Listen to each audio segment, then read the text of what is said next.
Љупчо Шврговски, адвокат на поранешниот шеф на Управата за безбедност и контраразузнавање Сашо Мјалков, најави дека ќе поднесе жалба за мерката за обезбедување која Кривичниот совет на Кривичниот суд му ја одреди на неговиот клиент. Обвинителката на СЈО Ленче Ристовска најави дека во текот на оваа недела ќе поднесе жалби на решенијата на кривичните совети и на кривичните судови.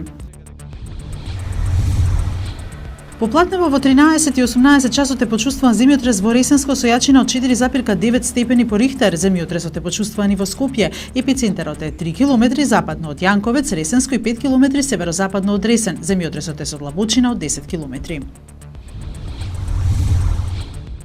Саудиска Арабија, Египет, Обединетите арапски емирати и Бахрейн му дадоа 48 часа на Катар да ги прифати барањата на земјите во коалицијата. Во спротивно најавија дополнителни санкции на веќе постоечките. Помеѓу барањата се и затворање на турската воена база во Катар и ограничување на дипломатските односи со Иран. Но според Катар, кој е обвинет од овие земји дека финансирал тероризам, ваквите обвинувања го нарушуваат меѓународното право.